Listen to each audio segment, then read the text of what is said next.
안녕하세요. 6천년의 음악 역사를 가장 쉽고 재밌게 강의하는 닥터 정 프렌치입니다. 제 강의는 음악 초보자님부터 박사님까지 모시며 철학, 예술, 문학, 인문학 등 모든 필드와 관련시켜서 여러분에게 최대한의 지식을 안겨주는 강의입니다. 오늘의 강의는 보르도 와인을 탄생시킨 음악가입니다. 음악 역사뿐 아니라 와인 상식 그리고 더 많은 필드를 알게 되는 강의는 끝까지 보시고 아주 유식해지시기 바랍니다. 보르도 와인 마셔보셨거나 들어보셨죠? 술 문화하면 대한민국이 세계 1위 아닙니까? 위스키, 막걸리, 와인, 칼바도스, 마살라, 소주, 진, 맥주, 보드카 또 뭐가 있습니까? 뱀술. 보르도 와인 하면 프랑스의 최고 와인 생산지로 알려져 있죠. 제가 보르도 지방에 방문했을 때 찍은 그 영상을 이 백그라운드에 깔겠습니다. 보르도 지방의 와인은 약간 뜨뜻하며 깊은 맛을 내는 머흘러 품종과 달짝지근하면서 색과 향이 짙은 카페르 소비니옹 품종으로 유명하죠. 스페인에서 시작돼서 대서양으로 흐르는 가롱강이요. 이 포도 농사의 최고 환경을 만들어 보르도 와인을 생산시킨 겁니다. 물론 보르도 지방에서 그 화이트 와인, 소비뇽 블랑도 이렇게 생산하죠. 놀랍게도 와인을 만들어내는 과정에서 여러분 모두가 잘 아시는 프렌치 언어들이 탄생합니다. 아트에서 그 헝겊이나 무슨 재료들을 막 덕지덕지 붙여서 작품을 만드는 것을 콜라주라고 하죠.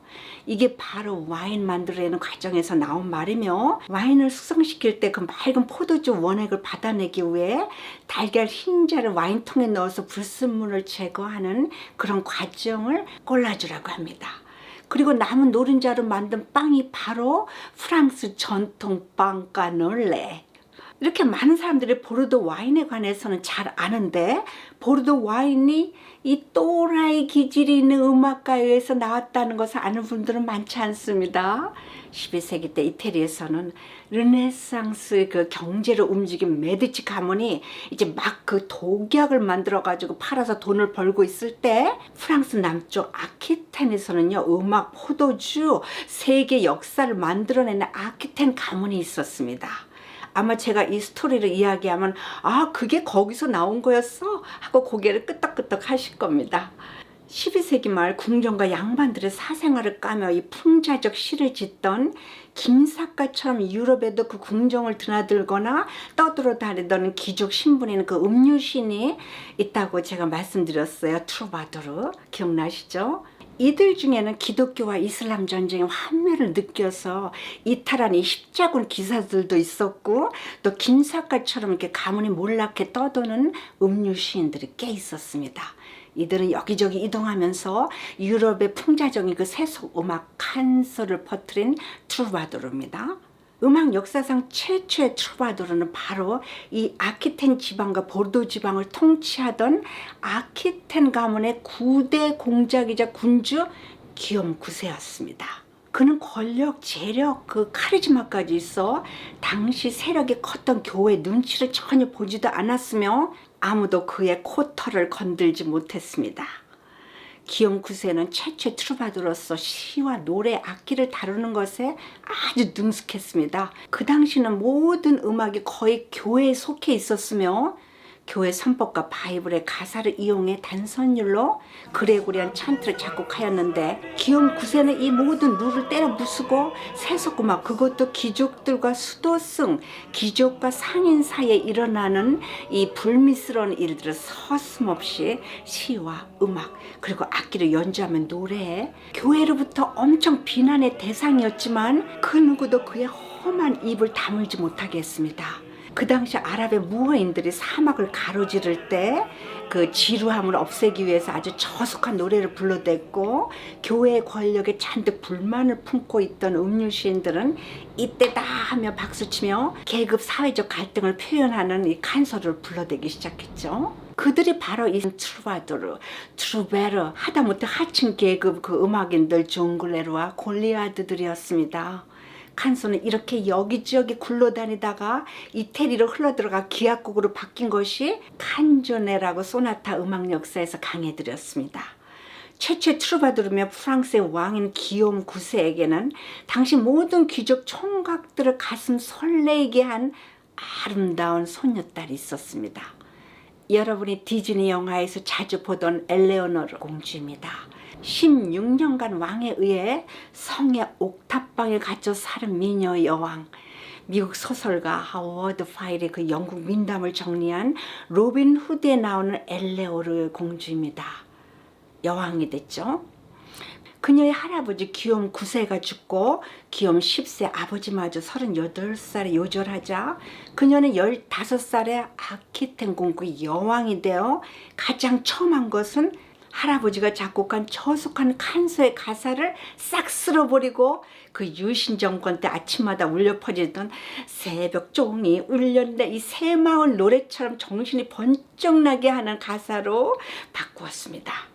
그뿐이 아닙니다. 그 노래를 궁정 안의 사람들에게 애국가처럼 매일 따라 부르게 했습니다. 바로 음악으로 궁정의 질서와 군기를 잡은 것입니다.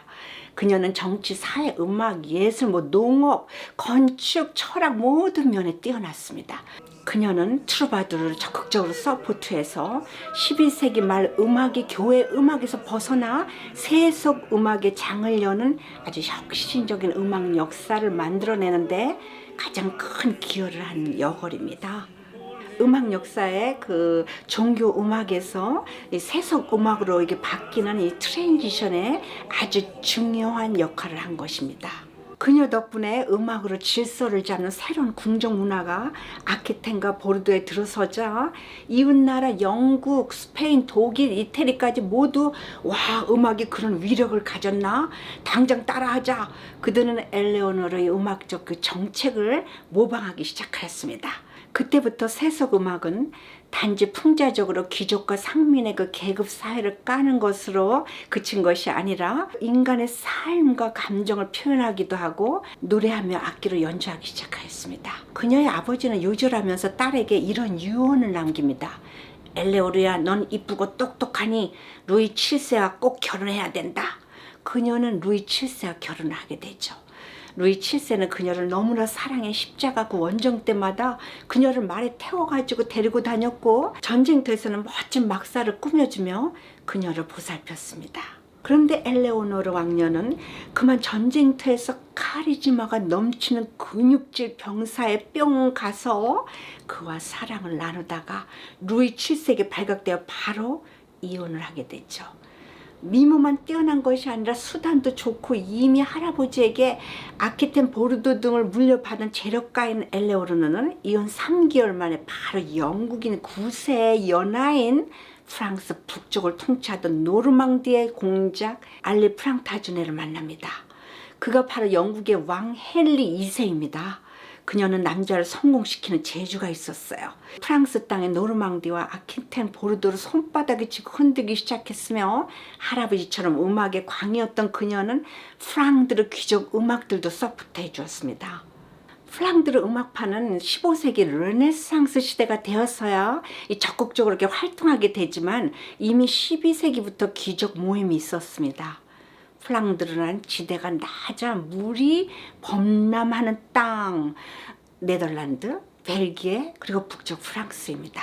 농업까지 공부한 엘레오노르 여왕은 아주 수단이 뛰어나서 포도를 재배하는 알맞은 기후를 가진 보르도 지방을 포도주 생산 지역으로 만들어 포도주를 처음에는 영국에다가 팔다가 유럽 전 지역으로 수출하게 됩니다. 보르도 지방을 프랑스 최고 포도주의 명산지로 만든 겁니다. 보르도 지방의 와이너리들을 가보면은 중세기 궁에 초대받은 기분입니다.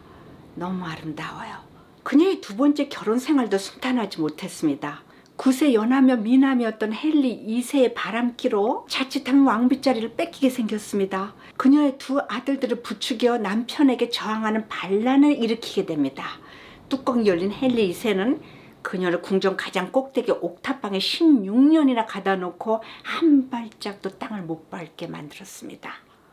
그녀는 옥탑방에 갇혀 할아버지에게 배운 작곡법으로 시간을 때우며 외롭게 살다 남편 헨리 2세가 죽고 그녀의 아들 리처드가 그 사자왕으로 불리며 왕자에 앉자 그때서야 16년 만에 땅을 밟게 됩니다. 음악인들을 스파이나 정부로 두고 음악을 권력으로 이용한 여왕도 있습니다. 바로 엘리자베스 1세입니다. 그녀의 아버지는 영국의 최고 바람둥이 왕이자 와이프 죽이기 1등인 왕 헨리 8세며 엘리자베스 1세 어머니는 그 첫째 왕비 캐더린의 하녀였던 앤 불린이죠. 헨리 8세의 딸 엘리자베스 1세는 춤을 엄청 잘 췄고 아버지처럼 음악의 광이었습니다. 이웃나라 국빈들이 방문하면은 꼭 댄스 파티를 하곤 했는데 그때마다 엘리자베스는 음악가들을 스파이로 깔아놨습니다. 처자들의 대화를 엿들은 후 반드시 나의 침대 안에서 모든 것을 보고하도록 하거라. 바람둥이 아버지 헨리 8세 같은 남자를 만날까봐 평생 결혼을 안 한 그녀는 아주 핸섬하고 춤도 잘 추며 다국적 언어를 능숙하게 구사하는 이 인텔리전트 음악가들을 고용하여 자신의 곁에 두고선 첩자로 이용한 것입니다.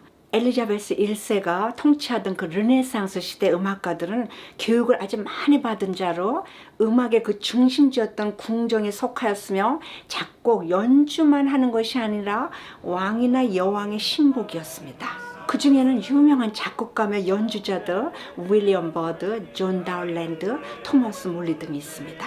특히 존 다울랜드는 경찰 임무를 맡았고 토머스 몰리는 비밀 정보원 임무를 맡았으며 영국 망명자들을 상대로 첩자 노릇을 했습니다.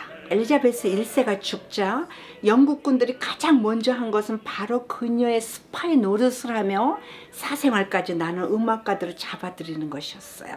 엘리자베스 1세의 모든 정보를 캐낼 수 있는 루트였으니까요. 생명의 위협을 느낀 첩자 음악가들은 잡히면 죽는다 하며 타국으로 야밤 도주하느라 난리도 아니었습니다. 오늘의 강의는 세속 음악을 발전시킨 최초의 트루바도르며 아키텐과 보르도 지방의 왕이었던 기욤 9세 그리고 트루바도르들을 적극적으로 서포트하며 중세기 세속 음악을 클래식 음악의 형식으로 만들어 다음 세대로 물려주었고 또 보르도 지방을 포도주의 생산지로 만든 장본인이자 로빈 후드에까지 등장해서 옥탑방에서 16년을 갇혀 살은 여걸 엘레오노르 그리고 음악인들을 철저하게 스파이로 사용한 엘리자베스 1세에 관한 강의였습니다. 그럼 다음 강에서 뵙겠습니다. 바이.